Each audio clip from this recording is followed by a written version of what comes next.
Voilà, gloire à Dieu. Alors ce soir, j'aimerais vous parler des yeux de Jésus. J'aimerais vous parler du regard de Jésus. Et on va prendre plusieurs textes dans les Écritures, on va voir ce que Jésus a à nous dire au travers de ses yeux, de son regard. Vous savez qu'il y a plein de façons de s'exprimer. On parle avec la bouche, avec les gestes des fois, surtout les Italiens, comme Victorio là-bas. Si vous voyez un Italien vous faire ça, c'est « oh, mamma mia ». Et on parle avec les yeux aussi. Des fois, dans le regard, on sait. Moi, mon père, quand il me regardait, j'avais compris qu'il fallait que j'arrête. Ouais, on sait, des fois. Ou des fois, on voit les yeux qui pétillent, la joie, plein de choses.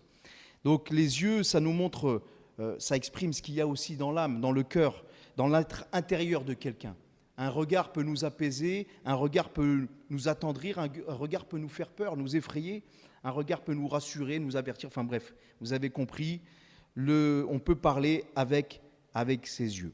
Et Jésus aussi, eh bien, quand il s'est fait homme, Jésus, il avait un corps comme nous, il s'est fait comme un simple homme. Lui, le Fils de Dieu éternel, il s'est incarné et il a parlé aussi au travers de ses yeux. C'est ce qu'on va voir ce soir. Alors on va lire un premier texte dans Matthieu chapitre 9, versets 35 à 36. Et déjà, la première des choses que j'ai notées ici, qu'on peut trouver dans le regard de Jésus, c'est la compassion. Il y a de la compassion dans les yeux de Jésus. Jésus parcourait toutes les villes et les villages, enseignant dans les synagogues, prêchant la bonne nouvelle du royaume et guérissant toute maladie et toute infirmité. Voyant la foule, il fut ému de compassion pour elle, parce qu'elle était languissante et abattue, comme des brebis qui n'ont point de berger. Et Jésus, laissez-moi vous dire que ce soir, il est présent au milieu de nous, par son esprit, et nous le croyons par la foi, et que les yeux de Jésus se portent sur ce monde aussi, sur l'Église, et que Jésus a de la compassion pour celui ou celle qui est dans l'abattement, pour celui ou celle qui est dans le désespoir, celui qui ressent de la douleur, celui qui est dans la misère, celui qui se perd, comme des brebis qui n'ont pas de berger. Jésus voit cela, il voit ce monde qui part à la dérive et il est ému de compassion face à toute cette étendue d'hommes qui se perdent. Aujourd'hui, on est environ 7 milliards d'êtres humains, je ne sais pas exactement combien on est de chrétiens nés de nouveau, mais il y a une majorité d'âmes qui se perdent dans ce monde. Et Jésus a de la compassion. Jésus a de la compassion pour ces âmes. Matthieu chapitre 14, verset 14, il est dit que Jésus va voir une grande foule et qu'il est ému de compassion pour elle et il guérit les malades. Et Jésus, il a de la compassion aussi pour ceux qui souffrent dans leur corps, pour ceux qui sont malades, pour ceux qui souffrent d'infirmité, quelle qu'elle soit. Jésus le voit, il y a des maladies qui touchent le corps, il y a des maladies aussi qui touchent l'âme. Vous savez que la dépression, c'est le mal du siècle, Du moins en France, je crois, si je ne me trompe pas, qu'on est le pays ou un des pays où il y a le plus de dépressifs dans le monde. Un des pays ou le pays qui consomme le plus d'antidépresseurs. Il faut savoir que la dépression, elle peut même toucher le chrétien. Parce que certains disent « Oh, il est chrétien, il ne peut pas être dépressif ». Si. Élie, David, Jérémie, si on faisait une étude sur la dépression, je peux vous dire qu'ils sont passés par des moments dépressifs. Et c'était des hommes de foi. Et Jésus a la compassion pour ceux qui souffrent de la maladie, pour ceux qui souffrent dans leur être physique intérieur. Il le voit, ça, le Seigneur. Il ne nous oublie pas. Luc chapitre 7, versets 11 à 13, il est dit que Jésus alla dans une ville appelée Naïn. Ses disciples et une grande foule faisaient route avec lui. Et lorsqu'il fut près de la porte de la ville, voici, on portait en terre un mort, fils unique de sa mère, qui était veuve. Et il y avait avec elle beaucoup de gens de la ville. Le Seigneur, l'ayant vue, fut ému de compassion pour elle et lui dit « Ne pleure pas ». Ici, c'est un passage intéressant. Nous voyons une veuve et en plus de ça, elle vient de perdre son fils, l'unique de sa famille. Donc imaginez-vous le désarroi de cette femme. Le désarroi de cette femme qui a tout perdu en fait, et qui vit dans le deuil, dans les larmes. Et Jésus la voit et a compassion d'elle. Et Jésus a compassion aussi de ceux qui sont dans le deuil, de ceux qui souffrent à cause de la mort. Parce que des fois, vous savez, on ne se remet pas comme ça de la mort de quelqu'un. Des fois, il faut des années. Des fois même, il y a des gens qui alimentent cette souffrance, pas volontairement, mais qui l'alimentent, qui n'arrivent pas à se débarrasser de cela, qui n'arrivent pas à se débarrasser de cette souffrance, qui vivent, en fait, ils sont morts au même moment que l'être cher. Leur vie s'est arrêtée à ce moment-là. Et Jésus voit cela aussi. Et Jésus a de la compassion pour ces hommes et ces femmes. Donc en réalité, Jésus, il voit tout ça, la souffrance, la misère, le désespoir, la maladie, la mort. Toutes ces choses sont les conséquences de la chute de l'homme, sont les conséquences du péché. Parce que Dieu avait dit, lorsque le péché entrera, la mort entrera avec. Et donc toutes ces choses sont les conséquences du péché et Jésus a compassion. Vous savez ce que ça veut dire le mot compassion ? Je prends la définition dans le dictionnaire. La compassion, ça vient du latin cum patior, qui signifie souffrir avec. C'est beau quand même, hein, de voir que Jésus souffre avec toi. Jésus porte en lui ce sentiment, cette compassion, où il prend part à ta souffrance, où il a le désir de te soulager, de t'aider. Il y a ça dans le regard de Jésus. Ah, si on pouvait voir les yeux de Jésus ce soir, on trouverait ceci. Crois-le par la foi. Jésus a dit, le voleur vient pour dérober, égorger, détruire. Jean chapitre 10, verset 10. Mais moi je suis venu afin que mes brebis aient la vie et qu'elles soient dans l'abondance. Et c'est pour cela que Jésus est venu, pour donner la vie à ce qui peut être mort. Parce que parfois on est vivant, mais à l'intérieur on est mort. À cause du passé, à cause de ce qu'on voit, à cause de ce qu'on souffre. Et Jésus il est venu pour te rendre la vie. Il y a ça dans le regard de Jésus. Un deuxième élément qu'il y a dans le regard de Jésus, c'est l'amour. Jésus il a un regard rempli d'amour. Un texte dans les Écritures, Marc chapitre 10, versets 17 à 22. Comme Jésus se mettait en chemin, un homme accourut et se jetant à genoux devant lui. Bon maître, lui demanda-t-il, que dois-je faire pour hériter la vie éternelle ? Jésus lui dit, pourquoi m'appelles-tu bon ? Il n'y a de bon que Dieu seul. Tu connais les commandements, tu ne commettras point d'adultère, tu ne tueras point, tu ne déroberas point, tu ne diras point de faux témoignages, tu ne feras tort à personne, honore ton père et ta mère. Il répondit, maître, j'ai observé toutes ces choses dès ma jeunesse. Verset 21, Jésus, l'ayant regardé, l'aima et lui dit, il te manque une chose, va, vends tout ce que tu as, donne-le aux pauvres et tu auras un trésor dans le ciel, puis viens et suis-moi. Mais affligé de cette parole, cet homme s'en alla tout triste, car il avait de grands biens. Ici, nous voyons un homme qui va aux pieds de Jésus, qui lui demande ce qu'il faut faire pour avoir la vie éternelle, et Jésus lui cite les commandements, et cet homme dit, moi j'ai tout fait. Mais Jésus, il sait très bien qu'il n'y a personne qui est parfait dans ce monde, aucun homme. Et Jésus, voyant, il sait exactement le problème de cet homme. Le problème de cet homme, c'est qu'il avait des grands biens et il était attaché à la richesse. C'est-à-dire qu'il possédait des choses qui en réalité le possédaient. Et quand Jésus, il met le doigt, parce que c'est ça qu'il fait le Seigneur, quand on vient et qu'on est placé face à la parole, le Seigneur, il met le doigt là où ça fait mal. Ah, ça fait mal là. Ah, c'est là qu'est le problème. Et le problème de cet homme, c'était ça, la cupidité. D'avoir du gain, d'avoir la possession matérielle. Et Jésus dit, tu vends tout et tu me suis. Et comme il n'était pas prêt à faire cela, il est parti affligé. Il attendait autre chose de la part de Jésus. Mais bien qu'il n'ait pas suivi Jésus, vous avez remarqué comme moi qu'il est quand même écrit que Jésus l'aima. Et il faut être conscient d'une chose, c'est que Dieu nous aime. Dieu nous aime combien même nous tournerons le dos à Dieu. Combien même nous le refusons, Dieu nous aime.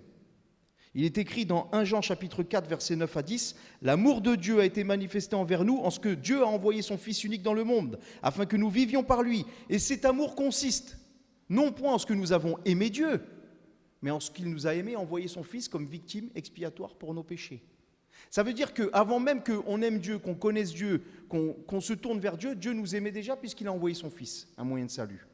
Donc Dieu nous aime. Le problème, il ne vient pas de lui, le problème, il vient de nous. Parce que comme cet homme, on peut refuser l'invitation du Seigneur. Vous savez, tous les mardis soirs, on fait des appels pour prier. Enfin, pas tous les mardis, mais on fait des appels régulièrement.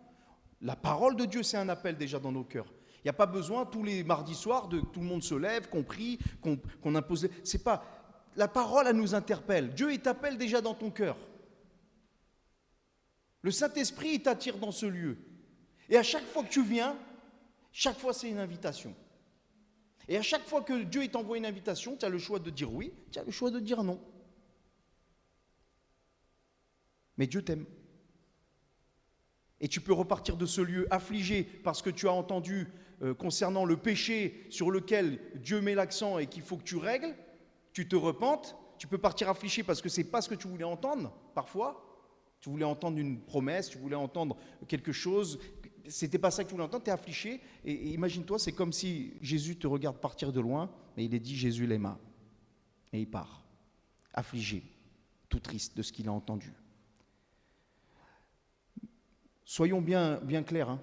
Le fait que Dieu nous aime, ça ne veut pas dire qu'il est d'accord avec notre péché, notre comportement. Vous pouvez être une mère, par exemple, avoir un fils héroïnomane qui est dans la drogue, qui est dans l'alcool, qui est dans le vol, qui est dans le mensonge, qui est dans tout un tas de trucs, même un fils meurtrier, la mère, normalement, bien sûr, va l'aimer. Malgré ce qu'il va faire son fils, elle va l'aimer. Mais pas pour autant être d'accord avec lui. Vous voyez ?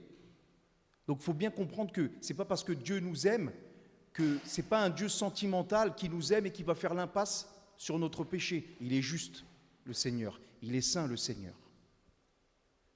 Mais malgré la noirceur du cœur de l'homme, malgré les ténèbres, les fautes, les fautes commises, la rébellion à l'égard de Dieu, la méchanceté, le mensonge, la cupidité, les envies, les adultères, l'impudicité, les meurtres, bref, tout ce dont nous aurions pu être responsables, un jour Dieu est venu frapper à la porte de notre cœur. Il a donné déjà son Fils il y a 2000 ans pour cela, pour nous sauver, parce qu'il nous aime. Et son amour consiste non pas à ce que nous l'avons aimé le premier, mais c'est lui qui est venu nous chercher et nous a aimé le premier. Vous comprenez ?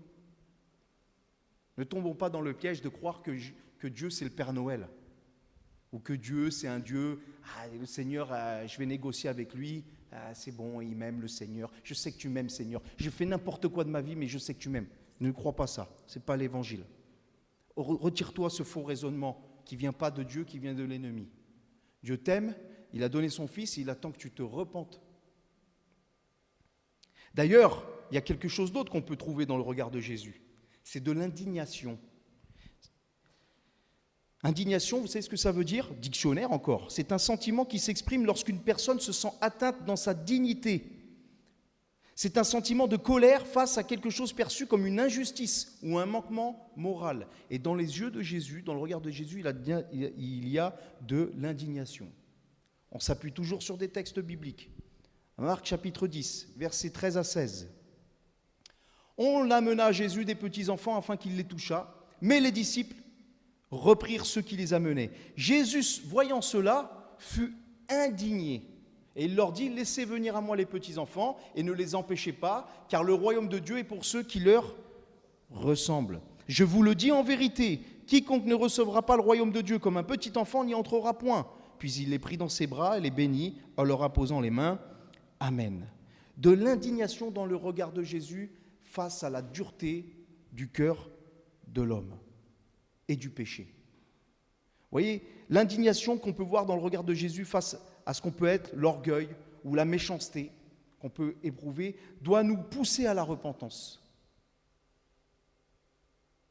Doit nous pousser à la repentance.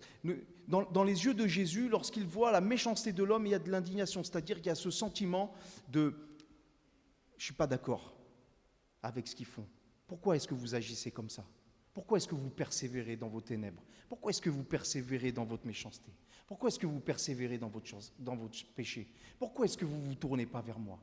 Pourquoi est-ce que vous ne vous tournez pas vers moi, moi qui ai tout accompli, dit le Seigneur, quelque part.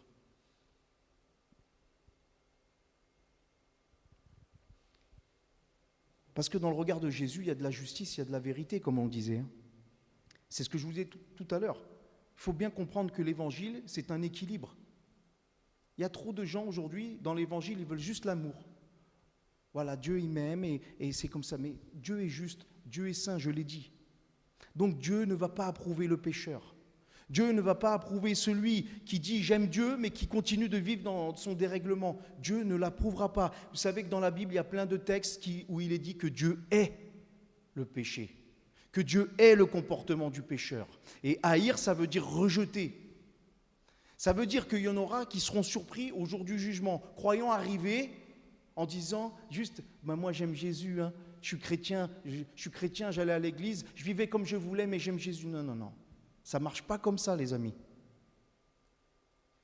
Dieu m'aime, il est indigné face à mon péché, il attend de moi que je me tourne vers lui. Parce que dans les yeux de Jésus, il y a cela, il y a la justice, il y a la vérité, il y a la sainteté. D'ailleurs, le prochain point que j'ai mis, c'est dans les yeux de Jésus, dans le regard de Jésus, il y a la vérité. Et la vérité, elle ne nous fait pas toujours plaisir.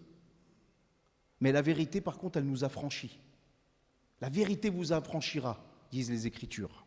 Marc chapitre 14, versets 27 à 31. On est à la fin de la vie de Jésus sur terre, ici, quasiment à la fin, et Jésus va prévenir ses disciples. Il va leur dire, vous serez tous scandalisés, car il est écrit, je frapperai le berger et les brebis seront dispersées. Mais après que je serai ressuscité, je vous précéderai en Galilée. Donc là, il est en train de leur dire, je vais mourir, vous allez tous être effrayés, vous allez être dispersés, vous allez avoir peur, vous allez tous m'abandonner.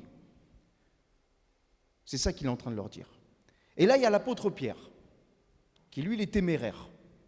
L'apôtre Pierre, lui, il va dire ceci à Jésus. Il va lui dire, quand tous seraient scandalisés, moi, je ne serais pas scandalisé, moi. À moi, Seigneur, jamais. Jésus lui dit, je te le dis en vérité.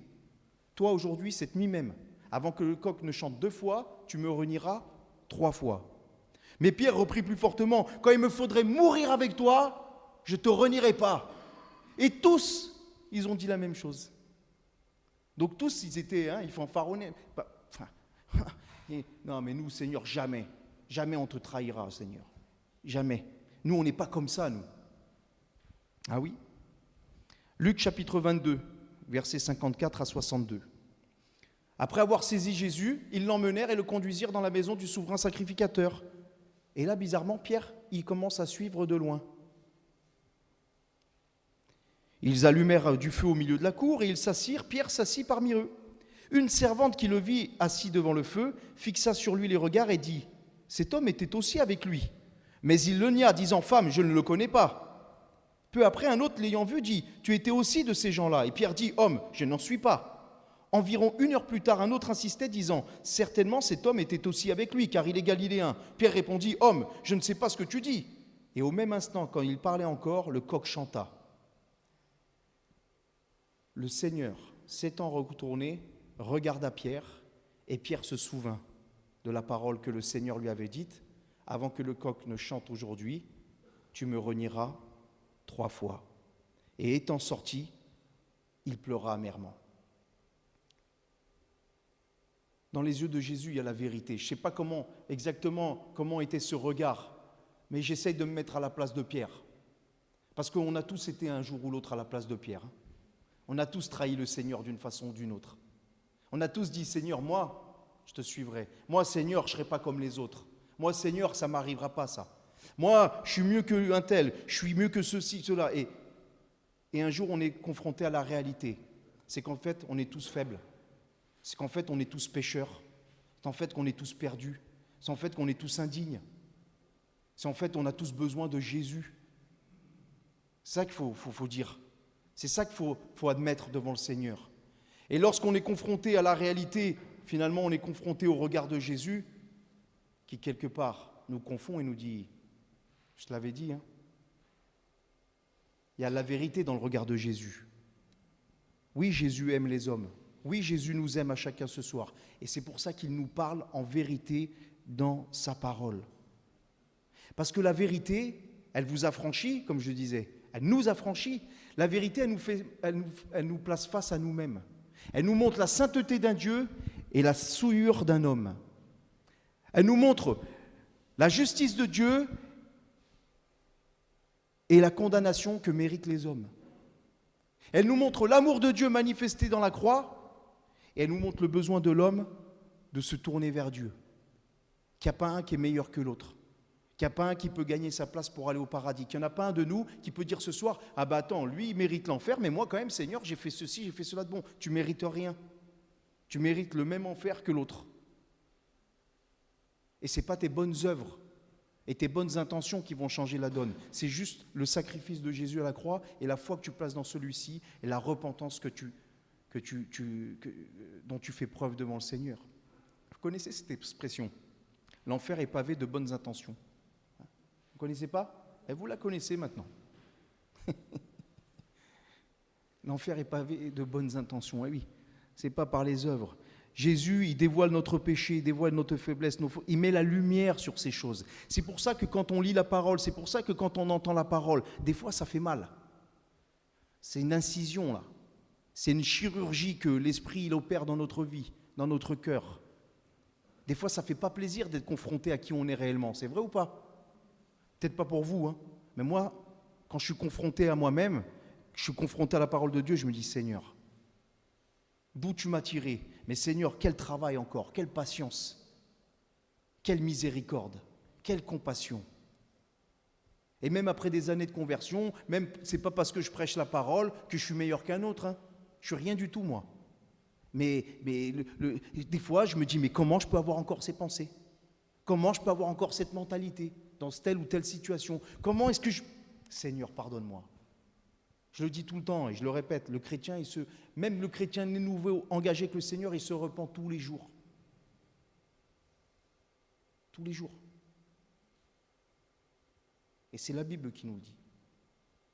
Donc oui, il y a de la vérité dans le regard de Jésus. Romains chapitre 2, versets 1 à 11, nous dit ceci, ô homme, qui que tu sois, toi qui juges, tu es donc inexcusable, car en jugeant les autres, tu te condamnes toi-même, puisque toi tu juges, tu fais les mêmes choses. Nous savons en effet que le jugement de Dieu contre ceux qui commettent de telles choses est selon la vérité. Et penses-tu, ô homme qui juge ceux qui commettent de telles choses et qui les fait, que tu échapperas au jugement de Dieu? Parce que des fois c'est ça. Vous savez, des fois on se dit, ah bah l'autre là-bas, c'est un menteur, mais moi. Ah ben l'autre là-bas, c'est un voleur, mais moi. Mais toi, tu as autre chose. Et tu crois que c'est en pointant les autres du doigt que tu te crois meilleur? Il n'y a pas de meilleur. On ne va pas échapper au jugement s'il n'y a pas de repentance et s'il n'y a pas de foi dans l'œuvre de la croix. Ou méprises-tu les richesses de sa bonté, de sa patience, de sa longanimité, ne reconnaissant pas que la bonté de Dieu te pousse à la repentance? Dieu, il nous laisse du temps encore ce soir. Pourquoi? Pour qu'on se repente. Et pourquoi est-ce que Dieu permet qu'on se repente? Parce qu'il est bon, le Seigneur. Parce que la vérité, c'est que le Seigneur, il aurait pu dire, j'arrête tout là. J'arrête tout. Je détruis tout le monde est condamné, c'est fini. Mais Dieu est bon. Dieu a de la compassion, Dieu a de la patience. Et c'est pour ça qu'il attend, et qu'il attend, et qu'il attend, et qu'il patiente, et qu'il t'appelle, et qu'il te réappelle, et qu'il te réappelle. Jusqu'au jour où tu capitules, ou jusqu'au jour où tu te détournes pour toujours. Qui le sait ça? Dieu le sait. Par ton endurcissement et par ton cœur impénitent, ne faisant pas repentance, tu t'amasses un trésor de colère pour le jour de la colère et de la manifestation du juste jugement de Dieu. Il faut quand même le prêcher, ça. Il y a un jugement qui arrive sur ce monde, mes frères et sœurs et mes amis. Ça ne va pas durer éternellement, là, l'histoire. Alors vous allez dire, il veut nous faire peur, il veut nous effrayer. Je veux effrayer personne. Je vous prêche Je vous lis quoi? Un texte de quoi, là? Honoré de Balzac? J'ai lu quoi là? Je lis la Bible. C'est la Bible qui le dit. Dieu rendra chacun selon son œuvre, réservant la vie éternelle à ceux qui par la persévérance à bien faire cherchent l'honneur, la gloire, l'immortalité, mais l'irritation à la colère à ceux qui par esprit de dispute sont rebelles à la vérité et obéissent à l'injustice. Tribulation et angoisse sur toute âme d'homme qui fait le mal, sur le juif premièrement, puis le grec. Gloire, honneur et paix pour quiconque fait le bien, pour le juif premièrement, puis le grec. Car devant Dieu, il n'y a point d'acception de personne. Dieu, il ne fait pas de différence. Il va tous nous juger justement selon, quand je dis nos œuvres, c'est-à-dire selon le fait qu'on s'est repenti ou non devant la croix. Jean 3, 36, celui qui croit au Fils a la vie, celui qui ne croit pas au Fils ne verra pas la vie, mais la colère de Dieu demeure sur lui. C'est la Bible. Vous pouvez en trouver des tonnes de passages comme ça. Peut-être qu'ils vous effraient, peut-être vous dites, attends, on est venu pour se faire disputer ce soir? Ce soir, on est venu vraiment pour qu'ils nous cassent le moral. Non, ce soir, vous êtes venus pour écouter, entendre la vérité. une fois de plus, tout simplement. Jésus, ce soir, il a un regard sur toi, un regard attentionné, un regard prévenant. C'est un rendez-vous en fait qu'il nous a donné à chacun de nous, un rendez-vous personnel. C'est pas pour le hasard que tu es ici ce soir, c'est Jésus qui t'a donné rendez-vous. Toi, tu crois peut-être que tiens, ce soir c'est bizarre, il a prêché des trucs que je vis. Non, c'est Jésus qui t'a donné un rendez-vous. Luc, chapitre 19, versets 1 à 6.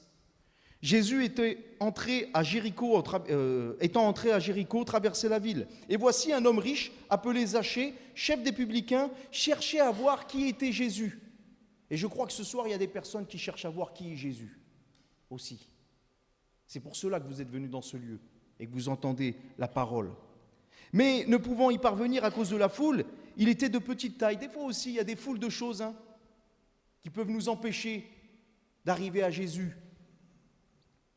Il courut en avant, monta sur un sycomore pour le voir, parce qu'il devait passer par là. Il est monté sur un figuier, Zachée, parce qu'il voyait que Jésus devait passer par là. Il s'est donné un effort, il a fait l'effort d'aller sur l'arbre. Vous avez fait l'effort de venir ce soir, vous avez bien fait. Lorsque Jésus fut arrivé à cet endroit, il leva les yeux et lui dit, « Zachée, hâte-toi de descendre, car il faut que je demeure aujourd'hui dans ta maison. » Jésus, il est passé par là, et il est passé par là précisément, parce que ce jour-là, il devait aller dans la maison de Zachée. Et toi, tu es là ce soir. Et ce que tu ne sais pas, c'est qu'il fallait que tu sois là ce soir, et que Jésus te dit la même chose. Aujourd'hui, il faut que je demeure dans ta maison. C'est-à-dire, il faut que je demeure dans ton cœur aujourd'hui. C'est pour ça que tu es là ce soir. Hâte-toi de descendre, hâte-toi de t'humilier, hâte-toi de te repentir devant Jésus, hâte-toi de croire en sa parole, hâte-toi de placer la foi dans le sacrifice de la croix, dans la résurrection du Seigneur, hâte-toi de te procurer une Bible, de commencer à le lire, hâte-toi de le prier, de lui dire « Seigneur, je veux vivre ces choses-là qui prêchent, je veux vivre ce qui est écrit dans tes Écritures, Seigneur, on l'a chanté, viens et vois, je veux vivre, Seigneur, cette expérience, lave-moi de mes péchés, montre-moi, Seigneur, ta présence. » Montre-moi que tu es vivant, que tu es réel. Et ça, c'est entre toi et Jésus, ça. Personne ne pourra le faire à ta place. Hâte-toi de recevoir Jésus dans ta maison, dans la maison de ton cœur. Car ce soir, le Seigneur a les yeux sur toi. Ce soir, le Seigneur t'a donné un rendez-vous. Et vous savez, la Bible, elle utilise souvent ce mot, aujourd'hui. C'est aujourd'hui le jour de salut. Aujourd'hui, si vous entendez sa voix, n'endurcissez pas votre cœur. Aujourd'hui. Ce n'est pas demain, c'est aujourd'hui. Demain, ça ne nous appartient pas. C'est aujourd'hui.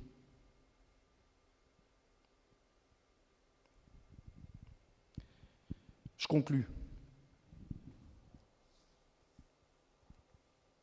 Vous voulez connaître Vous savez quelles étaient les couleurs des yeux de Jésus ?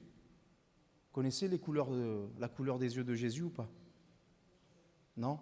C'était vert, ils étaient bleus? C'était marron? Je vais vous donner la réponse ce soir. C'est dans Apocalypse, chapitre 1er, verset 7. Apocalypse, chapitre 1er, verset 7. Voici, il vient sur les nuées, et tout œil le verra, même ceux qui l'ont percé, et toutes les tribus de la terre se lamenteront à cause de lui. Oui, Amen. Amen. C'est dur, hein? Verset 12. Je me retournais pour voir quelle était la voix qui me parlait, et après m'être retourné, je vis 7 chandeliers d'or. Et au milieu des 7 chandeliers, quelqu'un qui ressemblait à un fils d'homme, vêtu d'une longue robe et ayant une ceinture d'or sur la poitrine. Sa tête et ses cheveux étaient blancs comme la laine, blanches comme de la neige. Ses yeux étaient comme une flamme de feu. C'est les yeux de Jésus, ça, dans la gloire. Les yeux étaient comme une flamme de feu. Ses pieds étaient semblables à l'airain ardent, comme s'il eût été embrasé dans une fournaise, et sa voix était comme le bruit de grandes eaux. Il avait dans sa main droite 7 étoiles, de sa bouche sortait une épée aiguë à 2 tranchants, la parole de Dieu. Et son visage était comme le soleil lorsqu'il brille dans sa force. Quand je le vis, je tombais à ses pieds comme mort. Il posa sa main droite sur moi en disant « Ne crains point, je suis le premier et le dernier et le vivant. J'étais mort et voici je suis vivant au siècle des siècles. Je tiens les clés de la mort et du séjour des morts. Et Jésus te dit, c'est qu'il a le pouvoir ce soir de te donner la vie. Il a le pouvoir aussi de te juger. C'est Jésus qui a le pouvoir des clés de la mort et du séjour des morts. C'est Jésus, le juste juge, qui revient dans sa gloire. Jésus, il a des yeux comme une flamme de feu. Et ça peut résumer cela, parce que le feu, ça peut nous faire penser à l'amour qui brûle, l'amour ardent qu'il a pour l'humanité, l'amour ardent qu'il a pour ceux qui sauvent. Ça nous parle de quoi le feu? Ça nous parle aussi de la sainteté divine. Ça nous parle de la justice. Ça nous parle de la manifestation aussi de la colère de Dieu à l'égard du péché. Ça nous parle aussi quoi le feu? La puissance du Saint-Esprit. Ça nous parle de l'œuvre régénératrice, purificatrice du Saint-Esprit. Et tout cela, tu vas le trouver dans les yeux de Jésus, dans la vie de Jésus. Jésus, il revient. Jésus, il est celui qui sonde les cœurs et les reins de chacun de nous. C'est-à-dire que Jésus, il sait exactement ta vie de A à Z, du moment où tu étais dans le ventre de ta mère jusqu'au jour où tu partiras de cette terre. Jésus, il connaît tes combats, il connaît tes luttes, il connaît tes détresses, il connaît ta maladie, il connaît ton péché, il connaît aussi ta rébellion, il connaît ton parcours, il connaît tout le Seigneur. Tu peux tout lui dire, tu peux tout lui apporter. Tu peux tomber à ses pieds comme ici, Jean va tomber à ses pieds.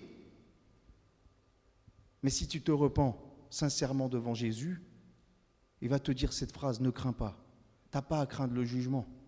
Tu n'as pas à craindre la mort, c'est moi. C'est moi le Tout-Puissant, c'est moi le premier et le dernier. C'est moi qui tiens les clés de ces choses. Alors, puisque le Seigneur te regarde, toi aussi regarde-le aujourd'hui. Toi aussi détourne un peu ton regard des choses de ce monde, des choses qui te prennent la tête, des choses qui occupent tout ton temps, et tourne les regards vers Jésus. Plonge tes regards dans la parole. Et le Seigneur te répondra. On va prier. Gloire à toi, Seigneur. Seigneur, tu as un regard de compassion, un regard tendre, aimant, un regard, Seigneur, indigné aussi, parfois, un regard de vérité, un regard de sainteté, de justice, un regard attentionné, un regard sur chacune de nos vies. Ta Bible, ta parole, Seigneur, dit que lorsque nous étions dans les entrailles, lorsque nous étions dans le sein de notre mère, tes yeux nous voyaient. Ta parole déclare aussi que tous les jours de notre existence sont comptés, étaient comptés. Ta parole nous dit aussi que tu vois les pas, chacun de nos pas, Seigneur, tu les connais. Tu recueilles nos larmes dans ton outre. Seigneur, tout est à nu et à découvert devant celui à qui nous devons rendre des comptes. Seigneur, ce soir, c'est toi qui sondes nos cœurs. C'est toi, Seigneur, qui sais celui qui se repent sincèrement. C'est toi, Seigneur, qui sais celui qui prêche ta parole avec vérité, qui prêche ta parole, qui témoigne de toi avec vérité. C'est toi, Seigneur, qui nous vois dans le lieu secret. C'est toi, Seigneur, qui connais nos agissements, qui connais nos motivations, nos désirs, nos attentes, nos souffrances, nos détresses. Seigneur, tu connais toutes choses. Ce soir, nous te les apportons. Ce soir, chacun de nous, nous voulons nous placer devant toi. Seigneur, je ne veux pas détourner mon regard ce soir de toi. Et je te prie pour nos bien-aimés qui ont besoin de délivrance, qui ont besoin de salut, qui ont besoin, Seigneur, de te découvrir, qui ont besoin, Seigneur, de te voir, qui ont besoin de lire dans ton regard, Seigneur, le pardon, qui ont besoin de lire dans ton regard, Seigneur, la délivrance, l'appel. Seigneur, merci de te révéler au cœur ce soir. Merci d'aider chacun et chacune dans les combats, dans les difficultés, dans les douleurs. Seigneur, nous nous attendons à toi ce soir et nous te prions dans le nom de Jésus d'agir pour la seule gloire de ton nom. Amen.